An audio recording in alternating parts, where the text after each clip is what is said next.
বাংলা থেকে এমন একজনকে পদ্ম পুরস্কার দেওয়া হয়েছে যিনি দাঙ্গায় অভিযুক্ত। তার মানে কি সরাসরিভাবে কেন্দ্রীয় সরকার, বিজেপি শাসিত কেন্দ্রীয় সরকার তাদেরকে মদত দিচ্ছে? বা 10.5 কোটি মানুষের রাজ্যে সেখানে একটি দুটি ঘটনা ঘটেছে, সেইটাকে তুলে ধরে আইন শৃঙ্খলা ভেঙে পড়েছে, এইটা বলা বোধহয় সময় আসেনি। এই বাংলায় যারা বহিরাগত হিসাবে ঢুকছে তাদের একটা বড় অংশ চক্রান্তের সঙ্গে জড়িত।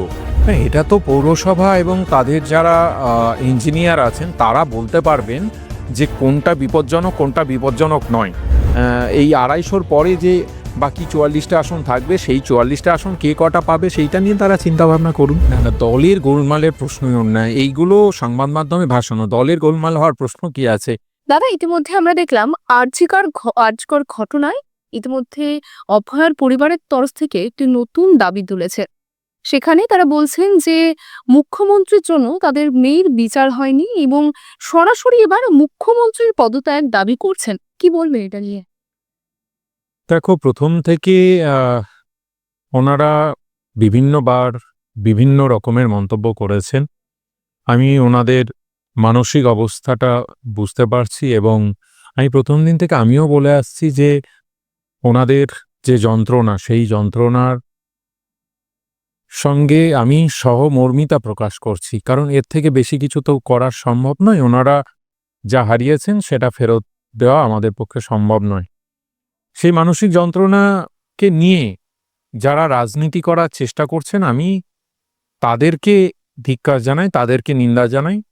ওনারা ওনাদের যে মানসিক বর্তমান অবস্থা তার থেকে হয়তো বিভিন্ন সময় বিভিন্ন কিছু বলছেন, সেগুলোকে আমি ব্যক্তিগতভাবে অন্য চোখে দেখছি না। কিন্তু এই যে বারংবার এই সঞ্চয় শাস্তি প্রদানের পর থেকেই মুখ্যমন্ত্রীকে বারংবার যে বলতে পারেন যে তারা নিশানা করছেন, বারংবার মুখ্যমন্ত্রীর বিরুদ্ধে এবার সরাসরি মুখ্যমন্ত্রীর পদত্যাগের দাবি করছেন, তার ক্ষমতা থাকার কোনো প্রয়োজন নেই, এই ধরনের বক্তব্য রাখছেন।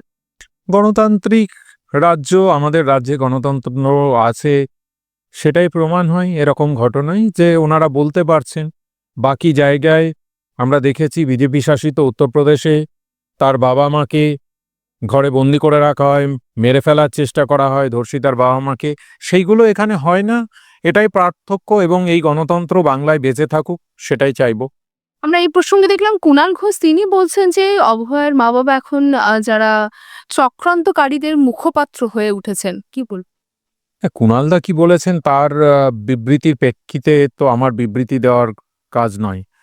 তিনি তার জায়গা থেকে মন্তব্যে হ্যাঁ, বুঝতে পেরেছি, কিন্তু তিনি তার জায়গা থেকে নিশ্চয়ই কিছু ভেবে তিনি তার মতো করে বলেছেন। আমি এই ঘটনার প্রেক্ষিতে আমার মন্তব্য করেছি, কুণালদা তার মতো করে মন্তব্য করেছেন, তো তার প্রেক্ষিতে আমার মতামত দেওয়ার কোনো প্রশ্নই ওঠে না। আপনার কি মনে হয় যে দিল্লির বংশধর পদ্ম সরকার বসার পর থেকে পদ্ম পুরস্কারেও রাজনীতিকরণ হচ্ছে? জঘন্য, এক কথায় জঘন্য, নিন্দাজনক। ৭৬তম সাধারণতন্ত্র দিবসে লজ্জাজনক একটা অধ্যায় তৈরি করলেন বর্তমান কেন্দ্রীয় সরকার। বাংলা থেকে এমন একজনকে পদ্ম পুরস্কার দেওয়া হয়েছে যিনি দাঙ্গায় অভিযুক্ত। তার মানে কি সরাসরিভাবে কেন্দ্রীয় সরকার, বিজেপি শাসিত কেন্দ্রীয় সরকার তাদেরকে মদত দিচ্ছে? বা তারা কি এই রাজনীতিকেই মদত দিচ্ছে সেটা সরাসরি স্বীকার করে নিলেন।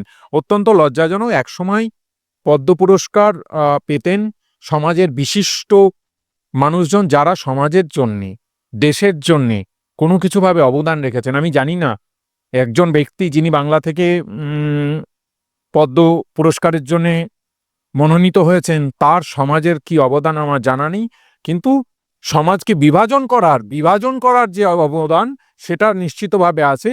এটা লজ্জাজনক।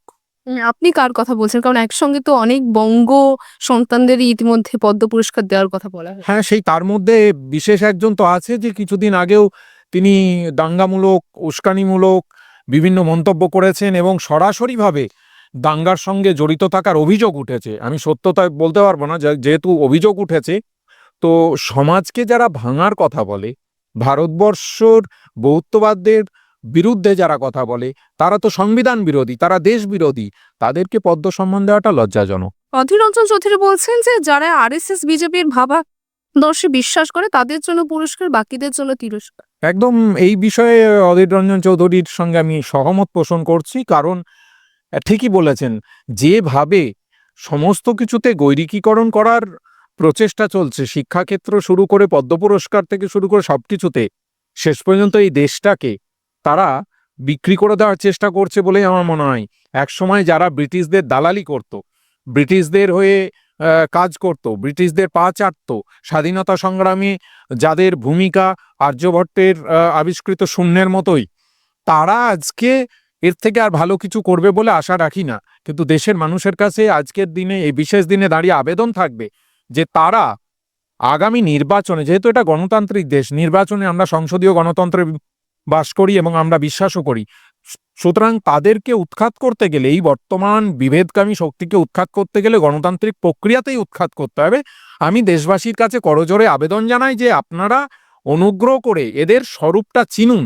এবং আজকের যে সংবিধান প্রণেতা বাবা সাহেব আম্বেদকর, তিনি যে ভাষায় আম্বেদকর লিখে গেছেন সংবিধানের যে মূল বক্তব্য, তার পুরো বিরোধীভাবে সমস্ত কিছু চালানো হচ্ছে। সেটা সায়েন্টিফিক টেম্পারমেন্ট থেকে শুরু করে, ডেমোক্রেসি থেকে শুরু করে, রিপাবলিক স্টেট হিসাবে থেকে শুরু করে, সেকুলারিজম থেকে শুরু করে, সমস্ত দিক থেকে ভারতবর্ষকে উল্টো দিকে নিয়ে যেতে চাইছে, একটা প্রোগ্রেসিভ স্টেট থেকে রিগ্রেসিভ স্টেটের দিকে নিয়ে যেতে চাইছে।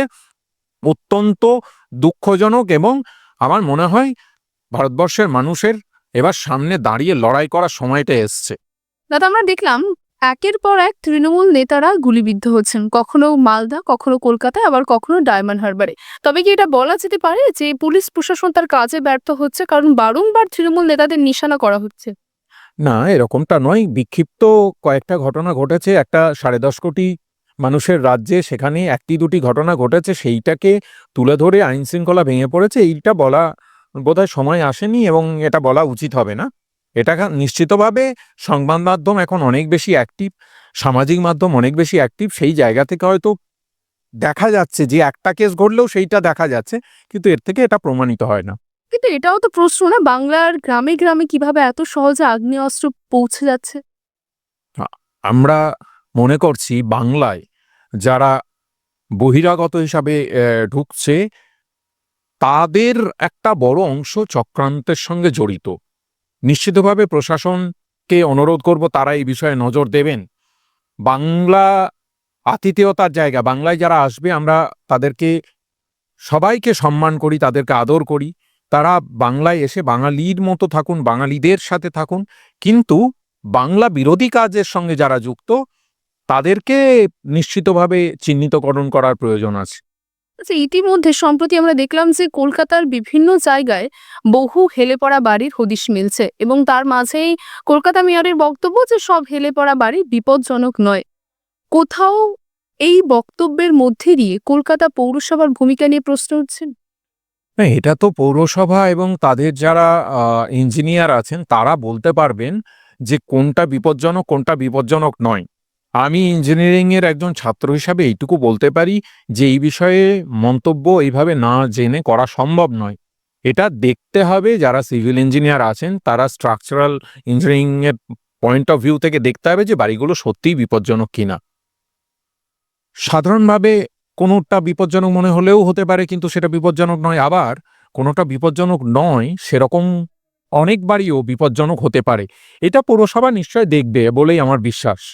আচ্ছা, ইতিমধ্যে আমরা দেখলাম যে আশফাকুল্লা নাইয়ার পরে কিঞ্জল নন্দ একদম স্ক্যানারে চলে এসেছে রাজ্য মেডিকেল কাউন্সিলরের। বারংবার যে বেছে বেছে কোথাও কি জুনিয়র চিকিৎসকদের টার্গেট করা হচ্ছে এইভাবে, কারণ এরাই তো আর্যিকর ঘটনা বা আন্দোলনের মূল মুখ ছিল। দেখো, আন্দোলনের অভিজ্ঞতা থেকে বলছি, যখন যারা আন্দোলন করে না তখন তাদের বিভিন্ন দিক নজরে রাখতে হয়। আন্দোলনের সঙ্গে অন্যান্য বিষয় জড়িয়ে গেলে মুশকিল। এখন আমি বলতে পারবো না, রাজ্য মেডিকেল কাউন্সিল তাদের কিছু তথ্য চেয়ে পাঠিয়েছে কিঞ্জলের এবং আশফাকুল্লার। সেই তথ্যগুলো যদি সঠিক হয়, তারা যদি কোথাও ভুল না করে থাকেন, তাহলে তো তথ্য শেয়ার করার জায়গায় কোনো অসুবিধা নেই। যদি তথ্য শেয়ার করার পরে দেখেন যে কোথাও প্রশাসনিকভাবে যদি কোনো ইনপুট থেকে থাকে যে কোথাও অনিয়ম হয়েছে, তাহলে তথ্য চাইতেই পারেন, যার ইচ্ছা তথ্য চাইতে পারেন। আমার তথ্য চাইতে পারেন, তোমার তথ্য চাইতে পারেন, তার তথ্য চেয়েছেন, অসুবিধার তো কিছু নেই। তথ্য চেয়েছে, মুখ হওয়ার জন্য কি এই তাদের নিশানা করা? আমার মনে হয় না আন্দোলনের মুখ থাকা না থাকা, কিন্তু নিশ্চিতভাবে তারা তো প্রচারের আলোয় এসছে।